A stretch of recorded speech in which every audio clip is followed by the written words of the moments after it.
Dumating si Ezra sa Jerusalem. Ikapitong kabanata. Pagkalipas ng maraming taon nang si Artaxerxes ang hari ng Persya, dumating si Ezra sa Jerusalem galing sa Babylonia. Si Ezra ay anak ni Seraya. Si Seraya ay anak ni Azaria.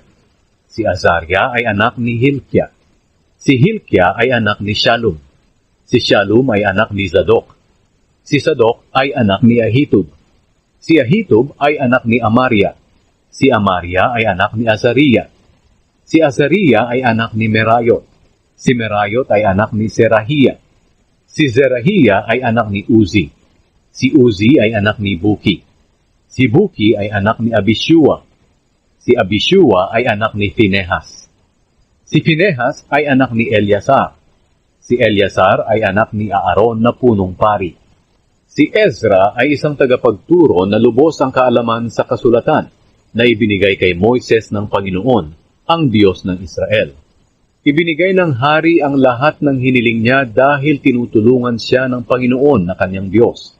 May sumama ring mga Israelita sa kanya nang bumalik siya sa Jerusalem noong 7 taon ng paghahari ni Artaxerxes. Kabilang sa mga sumama ay ang mga pari, mga Levita, mga awit, mga gwardya ng pintuan ng templo, at mga utusan sa templo. Umalis si Ezra sa Babylonia ng unang araw ng unang buwan, at sa tulong ng Diyos, nakarating siya sa Jerusalem ng unang araw ng 5 buwan, ng 7 taon ng paghahari ni Artaxerxes. Tinulungan siya ng Diyos dahil itinalagan niya ang sarili niya sa pag-aaral at pagtupad ng kautusan ng Panginoon, at sa pagtuturo ng mga tuntunin at mga utos nito sa mga Israelita. Ang sulat ni Artaxerxes kay Ezra. Ito ang nilalaman ng sulat na ibinigay ni Haring Artaxerxes kay Ezra na pari at tagapagturo, na lubos na nakakaalam ng mga utos at mga tuntunin na ibinigay ng Panginoon sa mga taga-Israel. Ako si Haring Artaxerxes, ang hari ng mga hari. Nangungumusta ako sa iyo, Ezra, na pari at tagapagturo ng kautusan ng Diyos ng kalangitan. Iniuutos ko na kahit sino sa mga Israelita rito sa kaharian ko, pati mga pari at mga Levita, na gustong sumama sa iyo sa pagbalik sa Jerusalem, ay maaari mong isama. Inuutusan kita at ng aking 7 tagapayo na alamin mo ang mga nangyayari sa Huda at sa Jerusalem, kung talaga bang sinusunod nila ang kautusan ng iyong Diyos, na lubos mong nalalaman.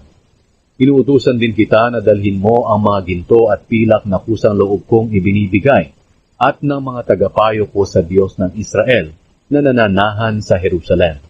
Dalhin mo rin ang lahat ng pilak at ginto na matatanggap mo galing sa lalawigan ng Babylonia, pati na rin ang mga kusang loob na tulong ng mga mamamayan ng Israel at ng mga pari nila para sa templo ng kanilang Diyos sa Jerusalem.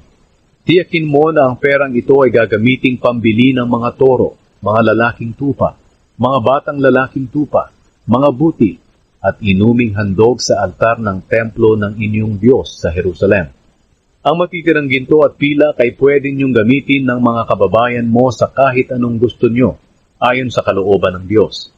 Ngunit ang mga kagamitang ipinagkatiwala sa iyo na gagamitin sa paglilingkod sa templo ng iyong Diyos, ay ibigay mong lahat sa Diyos ng Jerusalem.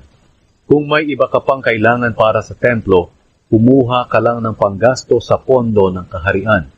Ako si Haring Artaxerxes, ang nag-uutos sa lahat ng ingat yaman ng lalawigan sa kanluran ng Euphrates, na ibigay niyo ang anumang hilingin sa inyo ni Ezra na pari at tagapagturo ng kautusan ng Diyos ng kalangitan. Bigyan niyo siya hanggang 3,500 kilong pilak, 300 sakong trigo, 550 galong alak, 550 galong langis ng olibo, at kahit gaano kadaming asin na kinakailangan. Ibigay niyo rin ang lahat ng kinakailangan sa templo ayon sa iniutos ng Diyos ng kalangitan, sapagkat kung hindi magagalit siya sa kaharian ko at sa mga anak ko. Ipinapaalam din namin sa inyo na huwag ninyong pagbayarin ng buwis at ng iba pang bayarin ng mga pari, mga Levita, mga musikero, mga gwardya ng mga pintuan ng templo, mga utusan sa templo, at iba pang nagtatrabaho sa templo ng Diyos. At ikaw, Ezra, ayon sa karunungang ibinigay sa iyo ng Diyos, Pumili ka ng mga tagapamahala at mga hukom na nakakaalam ng kautusan ng iyong Diyos, at sila ang mga ngasiwa sa lahat ng tao sa lalawigan sa kanluran ng Euphrates. At ang mga tao na hindi nakakaalam ng kautusan ay turuan mo. Sino mang hindi tumupad sa kautusan ng iyong Diyos o kaya'y sa kautusan ng hari ay parurusahan ng kamatayan, o paaalisin sa lugar niya, o kukunin ang ari-arian niya, o ikukulong siya. Pinuri ni Ezra ang Diyos. Sinabi ni Ezra, "Purihin ang Panginoon, ang Diyos ng mga ninuno natin, na humipo ng puso ng hari, na parangalan niya ang templo ng Panginoon sa Jerusalem. Dahil sa kabutihan sa akin ng Panginoon, mabuti ang pagtrato sa akin ng hari at ng mga tagapayo niya, at pati na ng lahat ng makapangyarihan niyang opisyal.